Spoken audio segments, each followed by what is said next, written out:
Okay, this is There's Only One Letter T, and I have another Wi-Fi battle, and this is against a person named Ian. I just faced this person today, not too long ago, and I actually thought this was, it was kind of a good battle. Yeah, my opponent was good and everything. You never know what someone's going to bring, and you're not ready for that. So, yeah.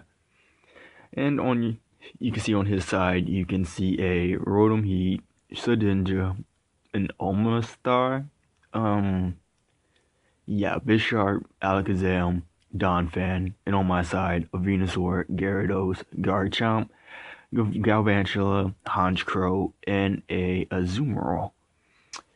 And again, I say this battle was actually really good. It just, I just let a few things happen that could have actually been prevented. So, let's get into the battle.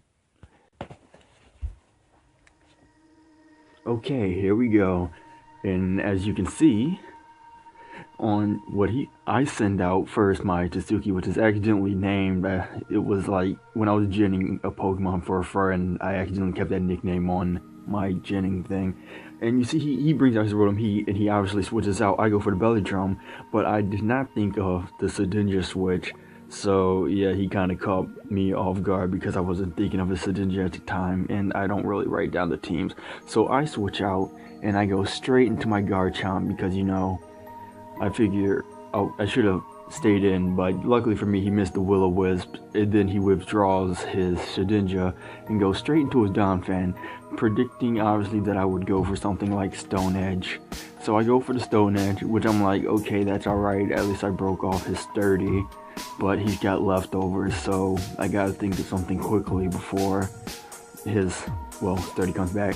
So I switch my Garchomp out, and I go into my Tsuki again, because, I figured, alright, he would figure I go for the Aqua Jet, but then he goes for the Stealth Rocks, and I'm like, I don't got any Rapid Spinner, so I'm gonna have to try and see if I can manage through this.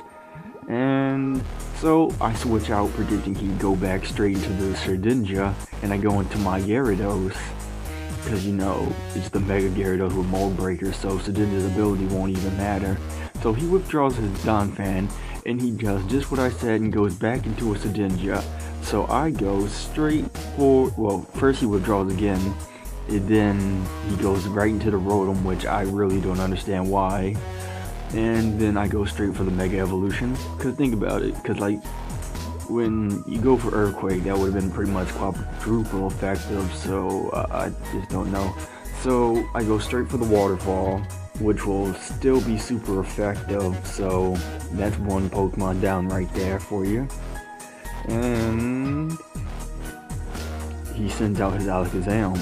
Now, my prediction was he was going to go for the Dazzling Gleam, but instead, that didn't happen. So wait, I'm getting ahead of myself. My bad, my peeps. So I go into my Venusaur, predicting that Dazzling Gleam, because, it's the only one that could actually possibly take that hit, as well as any other Pokemon on my squad. And then he goes for the Mega Evolution, going for, first he traces my Chlorophyll, which, that doesn't bother me whatsoever. Then he goes for the Focus Blast, but then my Venusaur skillfully dodges that. And then, I get a little bit of my Black Sludge held back. Then I switch my Venusaur out and go into my Honchkrow, predicting like a Psychic type move, which he goes for, first I take Stealth Rock damage, he goes for the Psy Shock, and I do the prediction right. He goes for Protect, just to see, probably what I was going to do.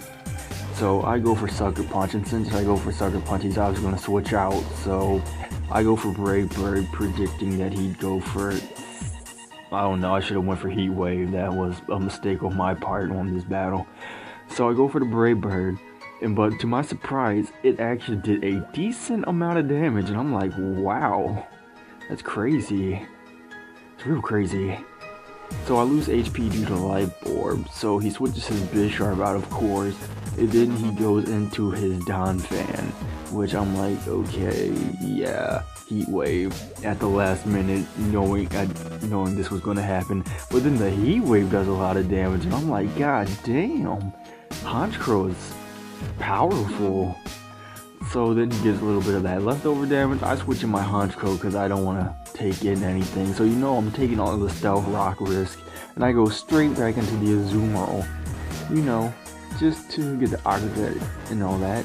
And since I have a citrus berry, that heals me back up a bit, and he goes straight for the Eye Shard. So I was glad I didn't want to go into Garchomp, because I was actually thinking about that, but then the Eye Shard was a big fear factor. And had I not had Garchomp, some things may have not went my way. I switch my Zoomer out and go straight to my Gyarados. So, because 30 won't even matter regardless. None of the abilities on this squad matters because of Mold Breaker and Gyarados. So he switches his Donphan out, goes straight into his Bisharp. I go straight for the, Earthquake. Since I had nothing to lose, I pretty much predicted the fact that Bisharp might have came out. And he sends out his Alakazam, and I basically don't want to take a Focus Blast from him, so I switch out my Gyarados this turn, I do believe, and I go straight into my Tsuki, to take whatever hit he has to throw at me, because he can take a No.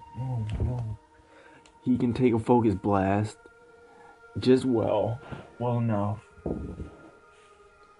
And my bad, everybody. And the reason I stopped at that point was because my cat's trying to eat things he shouldn't supposed to be. So he withdraws his Alakazam back into a Shedinja, which that Shedinja has really become like the real issue in this entire match. So I switched to my Azumarill, predicting that again, which figuring. But now this has become an obvious thing. So I go into my Garchomp, and then he uses Protect, which it's there. I'm Choice Guard, so it goes against me a little bit. So I withdraw Garchomp, figuring he'd go into Donphan this time. So I go into my Gyarados, and he switches his. Wait, hold up. All that animation taking up that time. Hold up. So he withdraws his Shedinja, like I said. And pretty much I figured he'd go into his Donphan. So I'm like, alright, that's okay. So I figured he'd stick around because nothing he'd want to take a hit from, Gyarados. Regardless if I had the D-Dance up or not.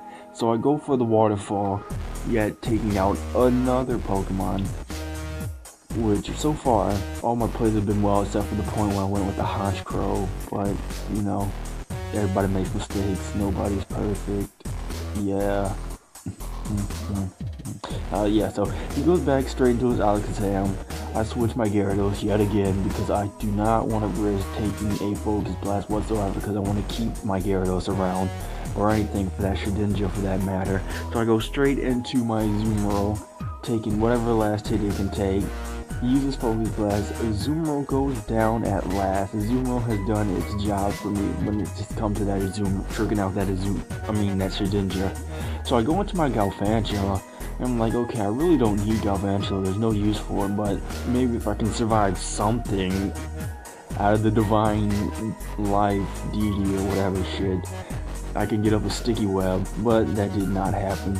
So I get in my Honchkrow, he figured I'd go for him Sucker Punch again, so this time he goes into his Omastar, and, here I figured I'd go for a Heat Wave, thinking he'd go back into that Shedinja like he did last time, but, I didn't think of his team, so that Omastar wasn't on my mind. So I go for a Sucker Punch, he goes for a Shell Smash, and pretty much here, had I kept going for the Sucker Punch or something, had he not kept tricking me out, this probably would have been something bad for me. So I go for another Sucker Punch, he goes for a Shell Smash, and I figure since he has one more Shell Smash to go for, and he figured I'd go for the Sucker Punch, why not just go for a Superpower, because my Honchkrow is pretty much going to die anyway, so why not just go for something? So right here he goes for another Shell Smash like I figured he would, get a little too greedy there. Then I go for the Superpower, which obviously will destroy this Omastar, because Omastar's pretty much weakened itself down to a point where it's worthless. And I am kind of happy I did that, and he went for the Shell Smash. If something went that way, I don't know what would have happened. I don't know if Omastar carries priority or not. If it does, please do tell me that, because that would have been bad had I not did what I did. Then I go into my Garchomp, but luckily for me, he goes straight into a Sedinja. So he uses Shadow Sneak, and I'm like, wait, what? I have Rough Skin. And I'm like, okay, Sedinja, that's cool. Thank you, Sedinja. You killed yourself. So I use Stone Edge, but I'm kind of upset about that because I'm locked into it. But then I have one more worthless Pokemon in the name of Venusaur. So I switch into my Venusaur, and pretty much he's gonna take whatever hit that goes his way. And my Venusaur has to take an incoming Side Shock, which of course Venusaur will not be taking that good at all whatsoever. So the Side Shock one-shots my Venusaur, and my Venusaur goes down. So I send back in my Garchomp, and I figured hopefully with the Choice Scarf I'll outspeed, and I use an Outrage to finish off the job. Pretty much taking out his Alakazam in one hit, and I take Rough Skin damage, which is unfortunate, I guess. And so pretty much that was the battle. And I mean, it was actually a really good battle when you look at it. A lot of mistakes were made on my part, really, and could have been probably fixed. But you know, mistakes happen, not everybody is good. And this was actually a pretty respectable battle, or else I wouldn't be uploading this. So, this has been There's Only One Letter T, and this rookie-ass motherfucker is out. Have a good day, and goodbye.